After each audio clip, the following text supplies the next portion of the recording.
नमस्कार साथियों, एक बार फिर आपका सरस्वती कोचिंग क्लासेज तोशिना की ऑनलाइन क्लास में हार्दिक अभिनंदन एवं स्वागत। मैं प्रदीप शर्मा आपके बीच उपस्थित हूँ संस्कृत विषय को लेकर। हमारी पिछली कक्षा में हम अध्ययन कर रहे थे संज्ञा सूत्रों का। संस्कृत में जो परिभाषाएं होती है, जो संज्ञा सूत्र होते हैं, उनका हम अध्ययन कर रहे थे। संज्ञा सूत्र एवं परिभाषाएं।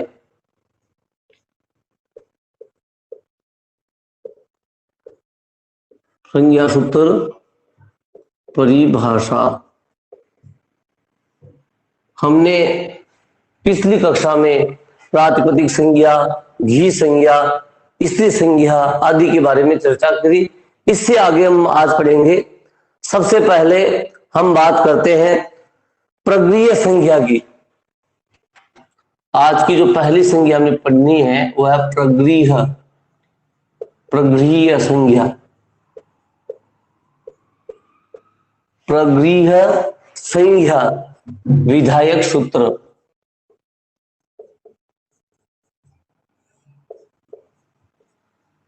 प्रगृह्य संज्ञा क्या होती है, इसका जो मुख्य सूत्र होता है, विधायक सूत्र है, वो कौन सा है, कैसे काम करता है। एक सूत्र है लघु सिद्धांत कौमुदी में, ईदु दे द्विवचनम प्रगृह्यम। ई दू दे द्विवचनम प्रगृह्यम। सूत्र क्या है? ईदु दे द्विवचनम प्रगृह्यम। ईदु दे द्विवचनम प्रगृह्यम। अब इसको समझना है। इत, उत, एत द्विवचनम प्रगृह्यम। प्रगृह्य संज्ञा है, इसको हमने अलग अलग कर दिया। इदु दे द्विवचनम प्रगृह्यम को इत, उत, एत द्विवचनम प्रगृह्यम। अब इसका अर्थ क्या है? अर्थात दीर्घ इकार, दीर्घ इकारांत, उकारांत, उ भी दीर्घ है, व एकारांत द्विवचन शब्द प्रगृह्य संज्ञक होते हैं।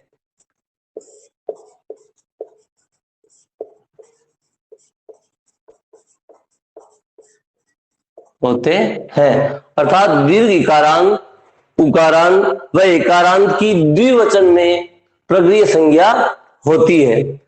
जब दीर्घ अंत में दीर्घ ई हो, या अंत में दीर्घ उ हो, या अंत में ए हो, अगर वो द्विवचन में है शब्द, तो उसकी क्या होगी? प्रगृह्य संज्ञा होगी। जैसे कवि शब्द है, क्या है? कवि शब्द है। इसके प्रथमा विभक्ति के द्विवचन में बनता है कवि।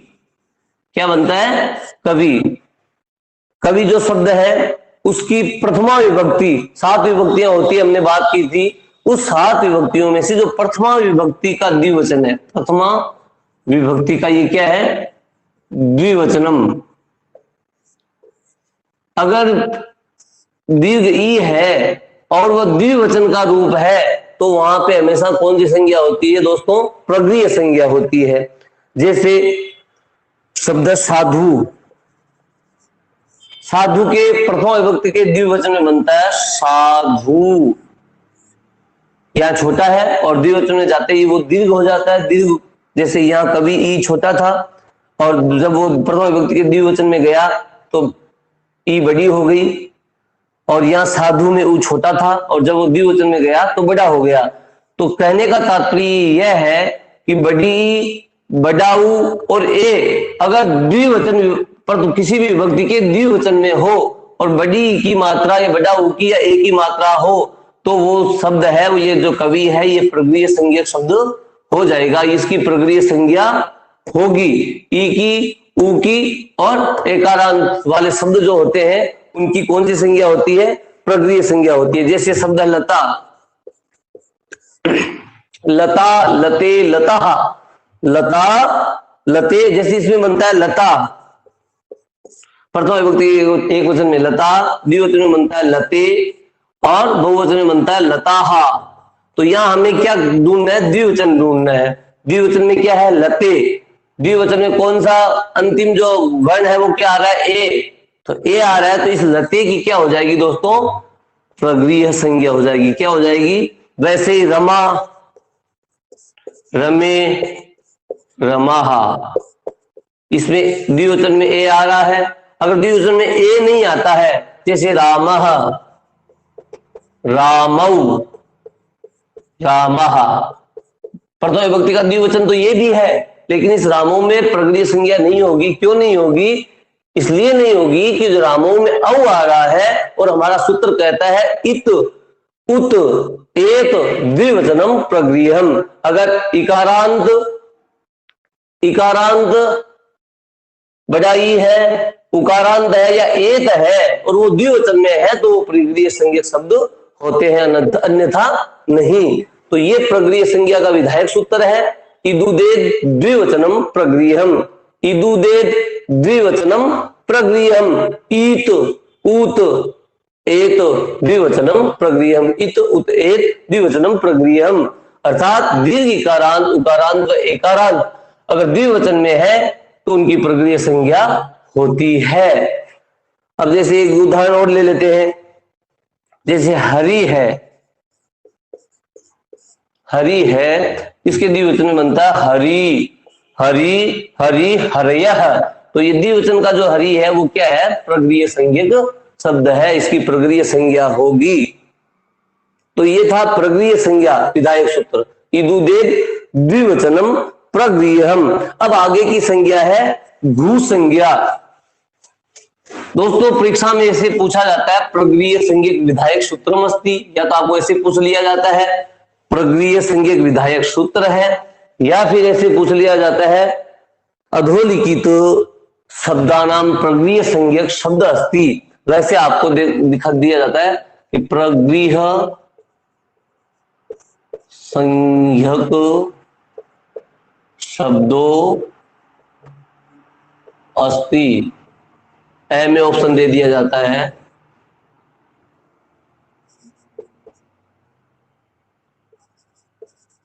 बालकौ,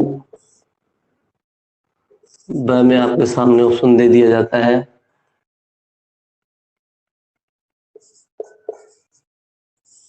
रामे,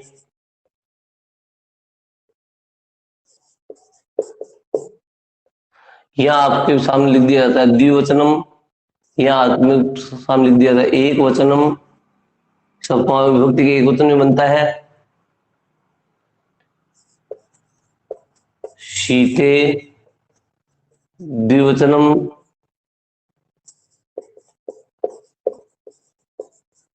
सर्वे। प्रगृह्य संज्ञक शब्दों अस्ति, प्रगृह्य संज्ञक शब्द है बालकौ, जो द्विवचन में बनता है। सूत्र कहता है द्विवचन में होना चाहिए, लेकिन और भी क्या कहता है? इत, उत और एत होना चाहिए अंत में। या रामे है, ए है अंत में रामे में, लेकिन यह सप्तमी विभक्ति के एक वचन में बनता है। बात कौन से वचन की है? द्विवचन की। तो ये भी नहीं होगा, है तो द्विवचन लेकिन अंत में न तो बड़ा ई है, न बड़ा ऊ है, न ए है, इसलिए ये नहीं हुआ। अब ये इसके अंत में ए तो है लेकिन वचन एक वचन है, तो ये भी नहीं होगा। सीते, सीता, सीते, सीता, तो ये जो सीते है वो द्विवचन में भी है और अंत में ए भी है, एकारांत भी है, इसलिए इसका उत्तर सही क्या होगा? स, सीते प्रगृह्य संज्ञक शब्द अस्ति। अब आगे बात करते हैं भू संज्ञा की।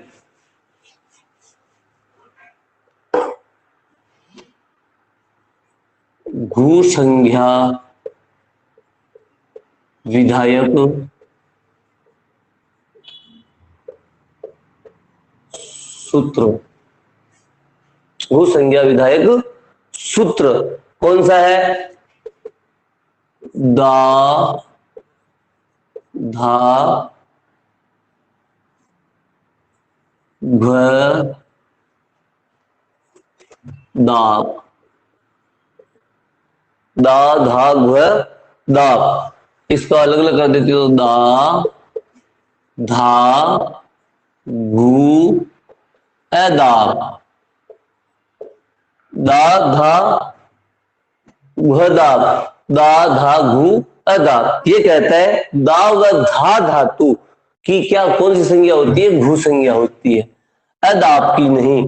अर्थात जो दा व धा धातुएं हैं, दा से बनने वाली जो है क्रियाएं और जो धा से धा धातु से बनने वाली है, उन दोनों दा और जो धा धातु है उनकी कौन सी संज्ञा होती है दोस्तों?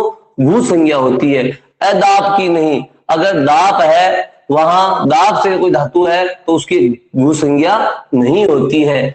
दा और धा जो धातु है उनकी घू संज्ञा होती है। सूत्र कौन सा? दा धा घदाप, दा धा घदाप। इसको अलग अलग कर लिया हमने, दा धा घ को घू और यहां से ए निकाल दिया, अदाप कर दिया। अर्थात दा व धा धातुओं की घू संज्ञा होती है, अदाप की नहीं।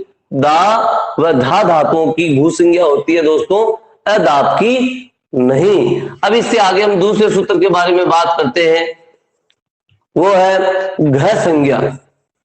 घ संज्ञा विधायक सूत्र। घ संज्ञा विधायक सूत्र का कौन सा है, कैसे काम करता है? तो वह उसका जो मुख्य सूत्र है वह है तरप तमपौ घ, तरप तमपौ घ, तरप तमपौ घ है। अब इसको अलग अलग करेंगे तो ये हो जाएगा तरप तमप घ है। ये सूत्र कहता है, ये जो प्रत्यय है तरप और तमप क्या है? प्रत्यय है दोस्तों। तरप और तमप क्या है? प्रत्यय है। ये कहता है तरप और तमप प्रत्यय की घ संज्ञा होती है। तरप तमपौ घ, तरप तमपौ घ। तरप और तमप जो प्रत्यय है उनकी कौन सी संज्ञा होती है? घ संज्ञा होती है। कौन सी संज्ञा होती है? घ संज्ञा होती है। जैसे गुरु प्लस तरप तो क्या बनता है? गुरु तरह, गुरु धन तमप, गुरु तमह। प्रत्यय में जब बात करेंगे तो इनकी और बात करेंगे, तरप और तमप प्रत्यय की। प्रत्यय जब पढ़ेंगे कैसे बनता है गुरु तरह गुरु तमह, हम भी हमें यह बात करनी है कि तरप और तमप प्रत्यय होते हैं वो घ संज्ञक होते हैं। घ संज्ञक प्रत्ययस्ति। प्रश्न ऐसे भी पूछ लिया जाता है घ संज्ञक, घ संज्ञक जो प्रत्यय वो कौन सा है? तो हमें यह याद, सूत्र याद है, तरप तमपौ घ। तरप और तमप प्रत्यय है वो घ संज्ञक होती है और तरप और तमप प्रत्यय की घ संज्ञा होती है। और इसका जो विधायक सूत्र है वो कौन सा है? तरप तमपौ घ। आपको सूत्र याद रहेगा तो सारे ये प्रश्न है आपके सही हो जाएंगे। तरप तमपौ घ, घ संज्ञा विधायक सूत्र। तरप तमपौ, तरप और तमप प्रत्यय वो घ संज्ञक होते हैं। तो ये है आपका घ संज्ञा विधायक सूत्र। अब प्रश्न ऐसे पूछ लिया जाता है घ संज्ञा विधायक प्रत्ययस्ति, घ संज्ञा, घ संज्ञक प्रत्ययो अस्ति, घ संज्ञक प्रत्यय है। कत ब तरप स सत्री और द सर्वे है। घ संज्ञक प्रत्यय कौन सा है? तत् है, तरप है, सत्री है, सर्वे है। तो हमने अगर हमें ये सूत्र याद है तरप तमपौ घ, तो यहाँ तरप भी है और तमप भी है, दोनों प्रत्यय होते हैं वो घ संज्ञक होते हैं। और घ संज्ञक जो प्रत्यय है, घ संज्ञक जो प्रत्यय वो है तरप। घ संज्ञक प्रत्यय कौन सा? तरप है। तो इसमें कौन सा सही है? ब। ये घ संज्ञक प्रत्यय है, ऐसे पूछ लिया जाता है घ संज्ञक प्रत्यय नास्ति। तो इसमें यहां से हमने हटाया और यहां लिख दिया तमप, घ संज्ञक प्रत्यय नास्ति आ जाएगी, यहाँ पे प्रत्यय नास्ति नहीं है। तो अब यहाँ ये तीनों नहीं है क्या, तो तीनों में से दो तो है, तो ये नहीं है, इसमें क्या आ जाएगा, उत्तर क्या आ जाएगा, ए आ जाएगा। फिर कत प्रत्यय वो घ संज्ञक नहीं होते हैं, तरप और तमप जो प्रत्यय है वो घ संज्ञक प्रत्यय कहे जाते हैं। तो ये हो गई आपके घ संज्ञा विधायक सूत्र और उस पर चर्चा। अब हम आगे बात करते हैं उपधा संज्ञा की। उपधा संज्ञा किसे कहते हैं और वो कहां कहां काम करती है, कैसे होती है। उपधा संज्ञा विधायक सूत्र, आज सुसंज्ञा सूत्र है, उसकी चौथी क्लास चल रही है दोस्तों। और मैं ये सोच रहा हूं कि आज इस क्लास में हमें इन्हें जो परिभाषाएं हैं उनको पूरी पढ़ना, उन सब पे चर्चा करनी है। इसका जो मुख्य सूत्र है वो है अलो अंत्यात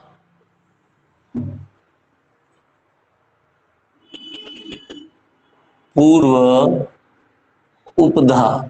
अलो अंत्यात पूर्व उपधा, अलो अंत्यात पूर्व उपधा, यह उपधा संज्ञा विधायक सूत्र कहा जाता है। आपको ये याद करना है, अलो अंत्यात पूर्व उपधा जो है सूत्र है वो उपधा संज्ञा विधायक सूत्र है, अर्थात ये उपधा संज्ञा करने वाला सूत्र है। अब इसको थोड़ा सा समझ लेते हैं।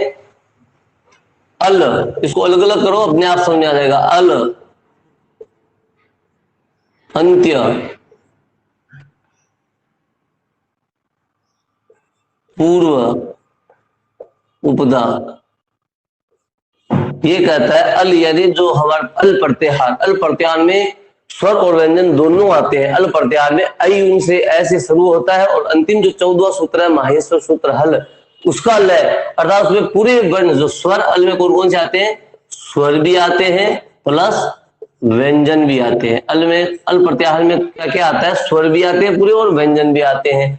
अल अंत्यात पूर्व उपधा, ये कहता है किसी भी शब्द के अंत में अगर स्वर हो या व्यंजन हो, हलंत, स्वर या व्यंजन हो, व्यंजन हलंत हो या स्वर हो, उससे पूर्व अगर स्वर भी है या व्यंजन भी है तो वो उपधा संज्ञक होता है। अंतिम अल से, अंतिम जो अल है उससे पूर्व का जो वर्ण है वो उपधा संज्ञक होता है। अंतिम अल, अल में दोस्तों स्वर और व्यंजन दोनों है। अंतिम अल से पूर्व का वर्ण अक्षर उपधा संज्ञक होता है। जैसे ये आपके सामने निरूपसर्ग, अंतिम क्या है, रै हलंत है, व्यंजन है, इससे पूर्व का जो वर्ण है अर्थात न में ई की मात्रा है वो इसके पूर्व का अक्षर है, तो ये जो ई है वो क्या है, उपधा संज्ञक है। क्या है, उपधा संज्ञक है। यहां है महत, महत लिखा हुआ है, क्या लिखा हुआ है, महत। अब इसका जो अंतिम अल कौन सा है, अल है तय, हलंत तय है, अर्थात अल में स्वर और व्यंजन दोनों आते हैं दोस्तों। तो ये हलंत जो तय है वो क्या है, उससे जो पूर्व का जो वर्ण है क्या है में ए, जो है इसका ए बाहर निकाल देते हैं, तो ये ए जो है वो क्या हो जाएगा, उपधा संज्ञक शब्द वर्ण हो जाएगा। क्या हो जाएगा, उपधा संज्ञक वर्ण हो जाएगा। तो अंतिम अल से पूर्व वर्ग की उपधा संज्ञा होती है, उपधा संज्ञा होता है उसकी उपधा संज्ञा होती है। तो यहां निर में किसकी उपधा संज्ञा हो रही है, ई की। महत में किसकी हो रही है, ए की। जैसे ये दुर है, दुर में किसकी उपधा संज्ञा होगी दोस्तों, दुर। इसको देखो अल अंत्य पूर्व उपदा, अंतिम अल से जो पहले का वर्ण है उसकी उपदा संज्ञा हो रही है। अल अंत्य, अंतिम अल से, अंतिम अल, अल में स्वर और व्यंजन दोनों आते हैं। एक बार फिर आपको बताता हूं, अंतिम अल से पूर्व के वर्ण की उपदा संज्ञा होती है। यहाँ अंतिम अल र है, अंतिम अल क्या है, दूर में र है, इससे पूर्व वर्ण जो अक्षर है उसकी उपदा संज्ञा होगी। अगर इसको हम ऐसे करेंगे, इसको अलग अलग करेंगे, द, उ और र। अब इसको देखो, यहाँ पे वर्ण विच्छेद करने के बाद र है वो अंतिम अल है, इससे पूर्व कौन सा वर्ण है, उ, तो इस उ की क्या हो जाएगी दोस्तों, उपदा संज्ञा हो जाएगी। दूर में उ की जो है वो उपदा संज्ञा होगी। और निर में ई की, महत में ए की। उसी प्रकार हम बात कर लेते हैं निश की। या निश में भी ई की उपदा संज्ञा हो रही है। किसकी उपदा संज्ञा हो रही है दोस्तों, ई की उपदा संज्ञा हो रही है। क्यों हो रही है ई की, क्योंकि ये स है, अंतिम अल है, और इससे पूर्व का जो वर्ण है उसकी उपदा संज्ञा होती है। इस नियम के हिसाब से यहाँ ई की उपदा संज्ञा हो रही है। तो यह है अलो अंत्यात पूर्व उपदा, अलो अंत्यात पूर्व उपदा, जो उपदा संज्ञा करने वाला विधायक सूत्र है। अल में स्वर और व्यंजन दोनों आते हैं, उससे पूर्व का जो स्वर भी हो सकता है या व्यंजन भी हो सकता है उसकी उपदा संज्ञा होती है। तो मैं ये मानता हूं कि उपदा संज्ञा विधायक सूत्र आपके बिल्कुल समझ में आया होगा। अब हम आगे चलते हैं, संप्रसारण संज्ञा। संप्रसारण संज्ञा विधायक सूत्र।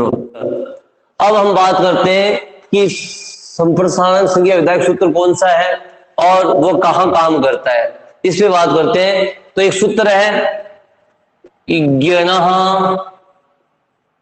संप्रसारणम, इज्ञनः संप्रसारणम। ये क्या कहता है, सबसे पहले इस सूत्र को समझते हैं, इसको अलग अलग करते हैं। ये पहले कहता है इक यन संप्रसारणम। संप्रसारण क्या है, संप्रसारणम, एक प्रत्याहार में कौन कौन से वर्ण आते हैं, पहले ये देखो। एक प्रत्याहार में आते हैं अयुनो, जो माहेश्वर सूत्रों का पहला सूत्र है, उसमें देखो एक प्रत्याहार मिल जाएगा, ई, उ, री और री। ये चार वर्ण आते हैं। कितने वर्ण आते हैं दोस्तों, चार वर्ण आते हैं इक में। और यन में हय वर्ग जो सूत्र है माहेश्वर सूत्रों का, उसमें देखो य, व, र और ज। तो इसमें भी चार, यन में कितने वर्ण होते हैं, चार। अब ये सूत्र क्या कहता है, इसका अर्थ है यन के स्थान पर इक होना संप्रसारण, इक के स्थान पर यन होना संप्रसारण कहलाता है। अर्थात इक, यन के स्थान पर जो इक होता है उसका ही संप्रसारण कहा जाता है। जैसे अब एक उदाहरण देखते हैं, वच धन कत, वच धन कत, ये क्या है, वह किस में बदलता है, ये देखो आप, वह किस में बदलता है, ऊ में बदलता है। किस में बदलता है, ऊ में। तो उच्च प्लस कत, और ये क्या बन जाएगा, उक्तम। क्या बन जाएगा, उक्तम। वैसे एक उदाहरण और देखते हैं, यज धन यते, यज धन यते, यज धन यते, यह किसमें बदलता है, देखो दोस्तों, यह इसमें बदलता है ई में, तो ये बन जाएगा इज्जते। और वैसे एक उदाहरण और देख लेते हैं, वच धन्यते। अब वह को बदलना है, वह किस में बदलता है, ऊ में बदलता है, तो उच्यते, वत्स धन्यते उच्यते बन जाएगा। क्या बन जाएगा, वत्स का वह का किस में बदल जाएगा, वह संप्रसारण होगा तब ऊ में बदल जाएगा। क्यों बदल जाएगा, क्योंकि ये कहता है संप्रसारण सूत्र है, यज्ञ है, संप्रसारण है। यज्ञ के स्थान पर इक होना संप्रसारण कहलाता है। कि अगर यज्ञ है तो इसमें जो वह है ये यज्ञ में आता है, यह वह रह ये चारों, यह ई में बदलता है, वह ऊ में बदलता है, रह री में बदलता है और लय री में बदलता है। ये यज्ञ के स्थान पर इक होना संप्रसारण कहलाता है। ये संप्रसारण संज्ञा विधायक सूत्र हमारे सामने है, हमने इस पर चर्चा की है। और अब आगे जो है वह है वृद्धि राधिच वृद्धि संज्ञा सूत्र। कौन सा है दोस्तों, वृद्धि संज्ञा विधायक सूत्र।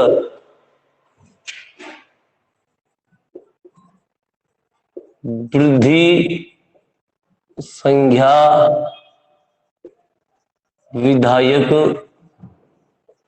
सूत्र। वृद्धि संज्ञा विधायक सूत्र कौन सा है, तो एक सूत्र आता है अपने लघु सिद्धांत कौमुदी में, वृद्धि राधईच, वृद्धि राधईच।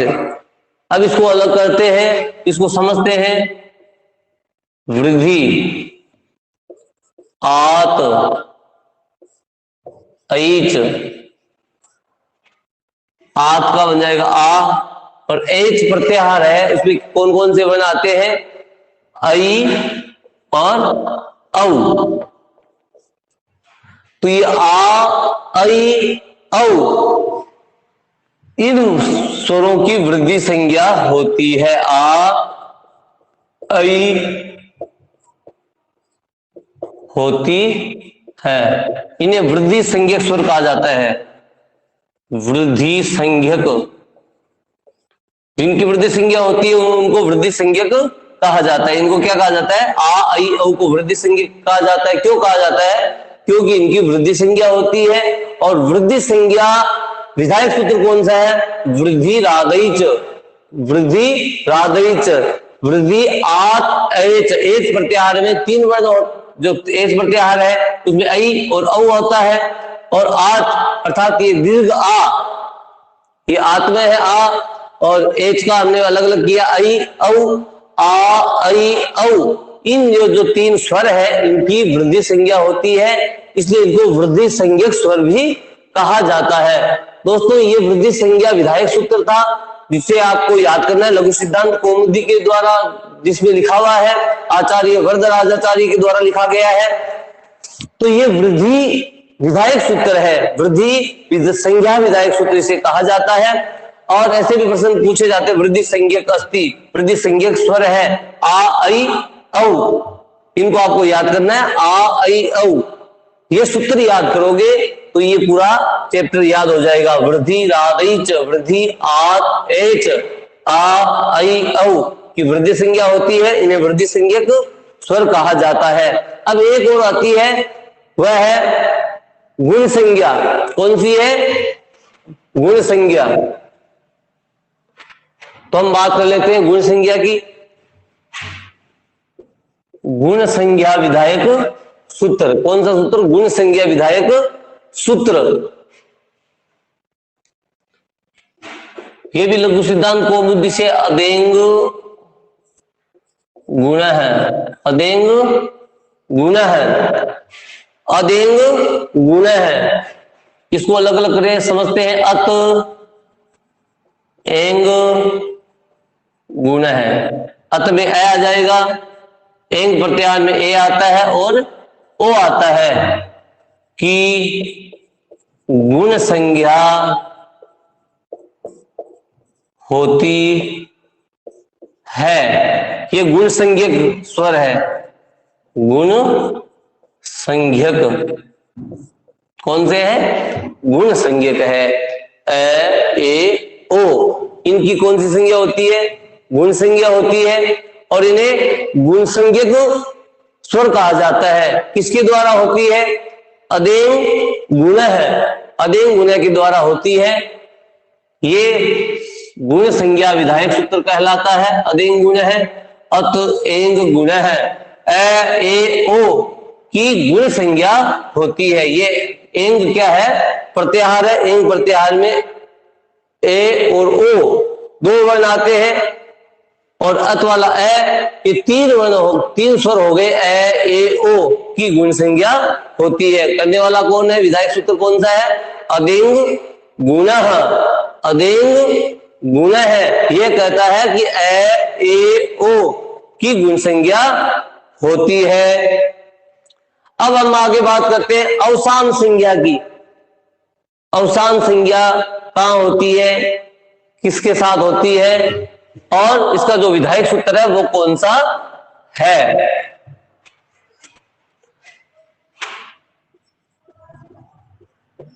अवसान संज्ञा, अवसान संज्ञा कहां होती है, कैसे घटती है? इसका एक सूत्र है विरामो, विरामो अवसानम, विरामो अवसानम, विरामो अवसानम। ये क्या कहता है? अवसान किसे कहते हैं? वर्णों के अभाव की अवसान संज्ञा होती है। वर्णों के अभाव की अवसान संज्ञा होती है विरामो अवसानम सूत्र के द्वारा। जैसे रामाद, दोस्तों ये रामाद जो शब्द है उसमें वर्णों का अभाव है। जो दय है, अंतिम जो दय है, हलंत है, इसमें वर्ण का अभाव है। तो ये जो वर्णों का जो अभाव है किसमें? दय में। तो इस दय की कौन सी संज्ञा हो जाएगी दोस्तों? अवसान संज्ञा हो जाएगी। कौन सी संज्ञा होगी? जहां वर्णों का अभाव पाया जाता है, जहां वर्णों का अभाव पाया जाता है वहां विरामो अवसानम, ये सूत्र है विरामो अवसानम, इस सूत्र के द्वारा उसकी अवसान संज्ञा होती है। विरामो जो अवसानम है, अवसान संज्ञा विधायक सूत्र कहलाता है। और जहां वर्णों का अभाव पाया जाता है, अभाव की जो है अवसान संज्ञा होती है। तो जो रामाद का जो दय है उसमें स्वर नहीं है, हलंत है, अर्थात वर्णों का अभाव है, तो उसकी अवसान संज्ञा होगी। तो यहां जो रामाद में जो दय है उसकी अवसान संज्ञा होगी विरामो अवसानम के द्वारा। अब हम थोड़े से मुख्य मुख्य सूत्रों के बारे में सीधे पढ़ लेते हैं, चर्चा कर लेते हैं। उनके सूत्र और उनकी जो संज्ञा है उनके बारे में बताते हैं, बात करते हैं। एक संज्ञा है भय संज्ञा, भ संज्ञा। भय संज्ञा जो विधायक सूत्र है वह है यचि भम, यचि यचि भम, यचि भम। ये क्या करता है दोस्तों? भय संज्ञा करता है। उसी प्रकार धातु संज्ञा, ये सूत्र आपको याद करनी, यचि भम भय संज्ञा करता है। यचि भम जो सूत्र है वो कौन सी संज्ञा करता है? भय संज्ञा करता है। धातु संज्ञा विधायक सूत्र है भुआदयो धातवः, भुआदयो धातवः है। ये भू आदि जो धातुएं है, भू आदि की धातु संज्ञा करता है।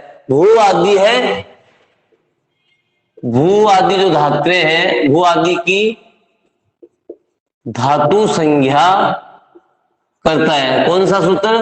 भुआदयो, भू आदि धातुवः है, भू आदि की उसमें धातु संज्ञा करने वाला जो सूत्र है, विधायक सूत्र है, वो कौन सा है? भुआदयो धावतः है। जैसे भवती,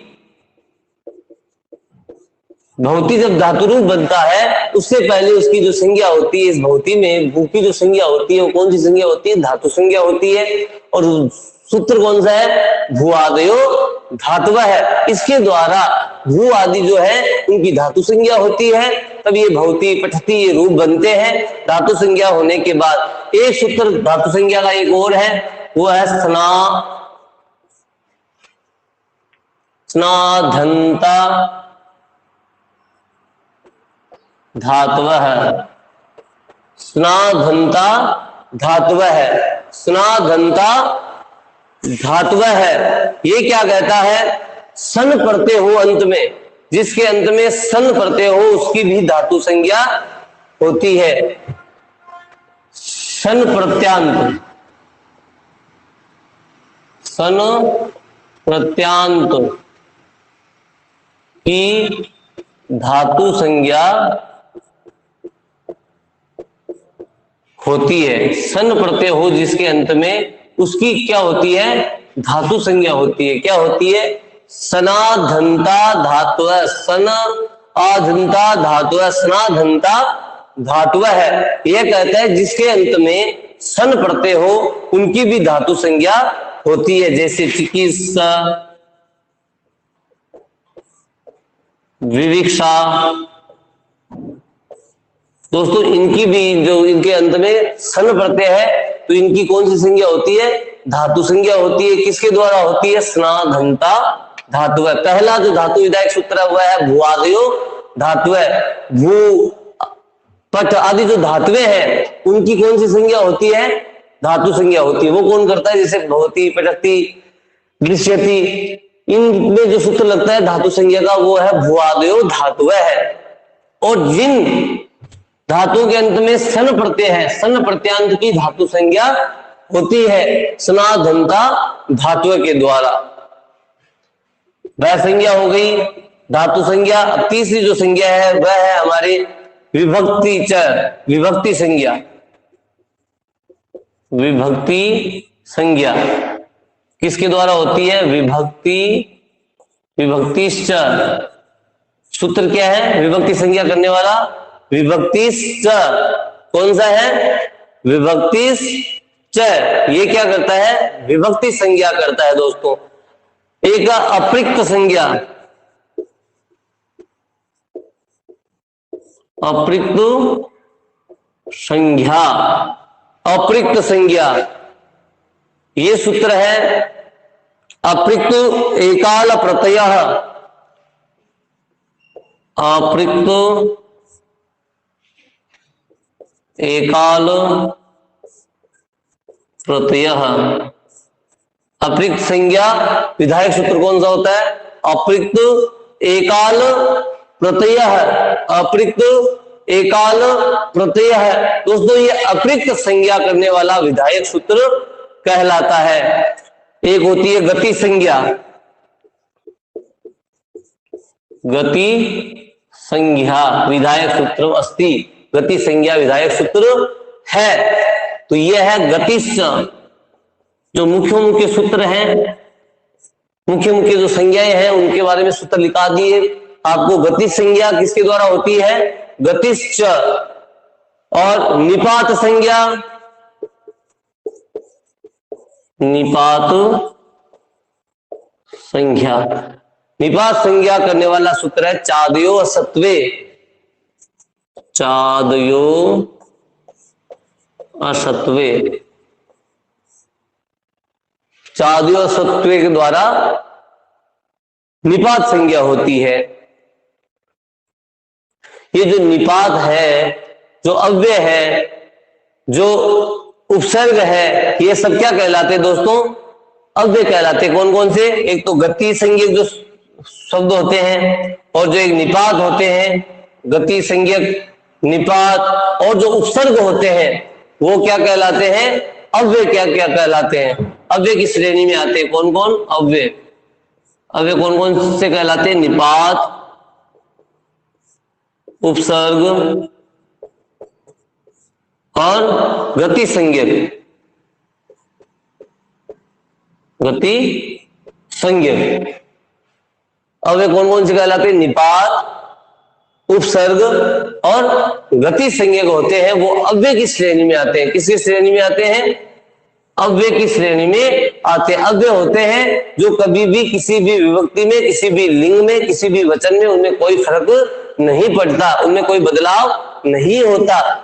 न वय, जो खर्च नहीं होते, जैसे रहते वैसे ही बने रहते हैं। किसी भी विभक्ति में चले जाओ, किसी भी वचन में चले जाओ, चाहे किसी भी लिंग में चले जाओ, उनमें कोई भी बदलाव नहीं होता।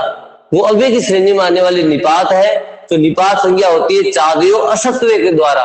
सूत्र कौन सा है? चादयो असत्व के द्वारा कौन सी संज्ञा होती है? निपात संज्ञा होती है। उपसर्ग संज्ञा है, निपात संज्ञा है, और उपसर्ग संज्ञा उपसर्ग का क्रिया योग है, उसके द्वारा होती है।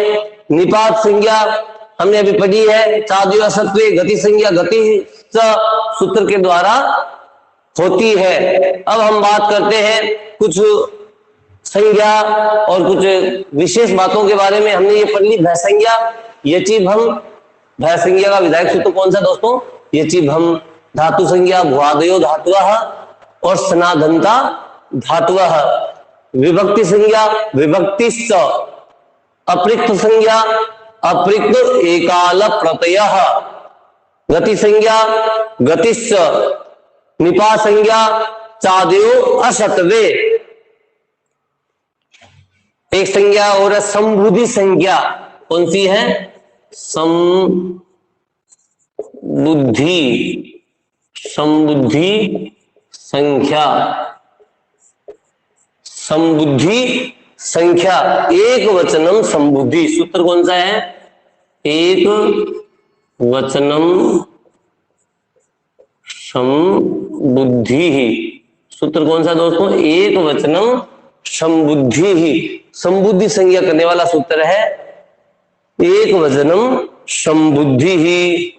और कुछ और भी संज्ञाएं हैं, जैसे अंग संज्ञा है, उसका सूत्र है यस्मात् प्रत्यय विधि तस्मादि प्रत्यंगम।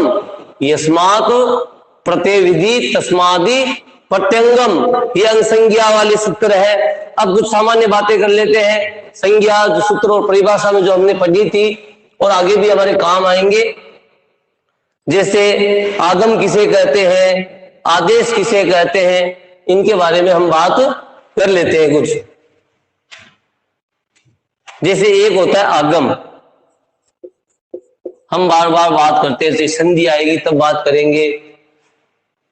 और अभी भी संज्ञा सूत्रों में हमने बात की थी, एक होता है आगम, एक होता है आदेश, आदेश, और एक होता है एकादेश, एकादेश। आगम, आदेश और एकादेश। आगम होते मित्र के समान। आगम किस तरह होते हैं? मित्रवद। आगम कैसे होते हैं? मित्रवद। आदेश होता है शत्रुवद, शत्रुवद,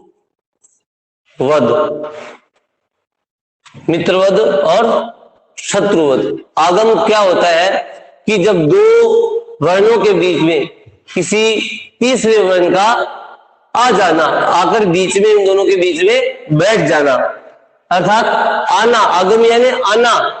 दो शब्द है, जैसे सम, धन, क्री, कत। सम, उपसर्ग, क्री, धातु और कत पढ़ते हैं। तो अब क्या होगा? इससे संस्कृत बनेगा। क्या बनेगा? संस्कृत। तो सम, क्री, कत। सम, धन, सुत। सुत का आगम हो जाता है। किसका आगम हो जाता है दोस्तों? सुत का आगम हो जाता है। ये जो सुत है, इसका बीच में, इन सम और क्री के बीच में क्या आके बैठ गया? सुत आके बैठ गया। तो टू और ऊ की संज्ञा हो जाएगी, स बच जाएगा यहाँ पे। सम, स, क्री और कत क्या बन जाएगा? संस्कृतम। क्या बन जाएगा? संस्कृतम। तो ये जो सुत है, ये इसका यहाँ क्या हो रहा है? यहाँ आगम हो रहा है। ये दो सम और क्री के, सम उपसर्ग और क्री धातु के बीच में आके बैठ गया। सुत, सुत का क्या हुआ है? यहाँ पे आगम हुआ है। आगम कैसे होते हैं? मित्रवद आगम। आगम होते हैं हमेशा मित्र के समान। इसमें संस्कृत में सुख का आगम हुआ है, और आगम हमेशा मित्र के समान, मित्रवद भवति आगमः, मित्रवद आगमः, मित्रवद आगमः। आगम होते हैं वो किसकी तरह होते हैं? मित्र के समान होते हैं। अब बात करते हैं आदेश के बारे में। आदेश होता है वो शत्रुवद आदेश, शत्रुवद आदेश है, शत्रु के समान होते हैं आदेश, जबरदस्ती आ जाते हैं। ये तो मित्र के समान दोनों के बीच में आके बैठ जाता है। आदेश क्या करते हैं? किसी वर्ण को हटा देते हैं वहां से और उसके स्थान पर खुद आके बैठ जाते हैं। जैसे है प्रति एकम, प्रति धन एकम। अब ये क्या है? शत्रु आदेश कहां होता है? मैंने आपको बता दिया, आदेश किसी भी वर्ण को वहां से हटाकर उसकी जगह खुद हड़प लेते हैं और उसके स्थान पर आप खुद आकर बैठ जाते हैं। जो ये है प्रति में जो ई है, प्र त और ती में जो ई है, इसको यहां से हटा के और यहां पर यह बैठ जाता है। क्या बैठ जाता है? यह एक सूत्र होता है इको एनसी, ई के स्थान पर यह आदेश होता है। तो यहां ई के स्थान पर यह आदेश हो जाएगा। क्या हो जाएगा? ई के स्थान पर यह क्या होगा? आदेश होगा।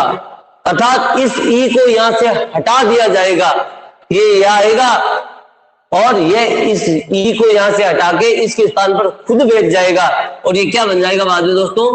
प्रत्येकम। क्या बन जाएगा? प्रत्येकम। यह हलंत है तो ये ए इसमें मिल जाएगा। क्या बन जाएगा? प्रत्येकम। अब आपको ये समझ में आया होगा आदेश क्या होते हैं और आगम क्या होते हैं। आगम तो मित्रवद होते हैं, मित्रता की तरह आके, दोस्ती की तरह आके बीच में बैठ जाते हैं। लेकिन आदेश जो होते हैं वो शत्रु के समान होते हैं। वो जब आते हैं, जब आदेश होता है तो उस वर्ण को वहां से हटना पड़ता है, उसके स्थान पर वहां पर दूसरा वर्ण आदेशित हो जाता है, वहां बैठ जाता है। तो आदेश शत्रुवद आदेश है। एक होता है एकादेश। एकादेश क्या होता है? एकादेश होता है दो वर्णों के स्थान पर, दो वर्णों के स्थान पर, दो वर्णों के स्थान पर एक वर्ण हो जाना। हाँ, दो वर्णों के स्थान पर एक वर्ण हो जाना एकादेश कहलाता। क्या कहलाता है? दो वर्णों के स्थान पर एक वर्ण, 5 मिनट, एक वर्ण होना एकादेश कहलाता है। जब दो वर्ण हो और उनके स्थान पर एक वर्ण हो जाता है, वहां क्या हो जाता है दोस्तों? एकादेश हो जाता है। जैसे रमा, रमा प्लस ईश, रमा प्लस ईश, रमा प्लस ईश। तो मां में आ और ईश का ई मिलके क्या बन जाएंगे? ए बन जाएंगे। एक आदेश हो जाएगा। क्या हो जाएगा?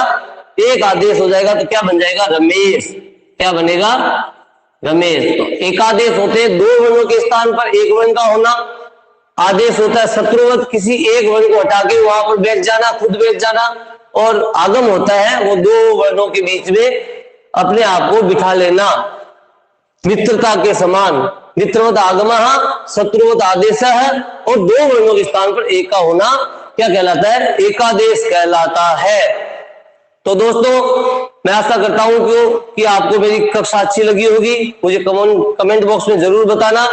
अब हम आगे की जो कक्षा में है उसमें पढ़ेंगे समय ज्ञानम, समय ज्ञानम, जो अब की बार रीट की परीक्षा में नया टॉपिक जोड़ा हुआ है और बहुत ही सरल टॉपिक है।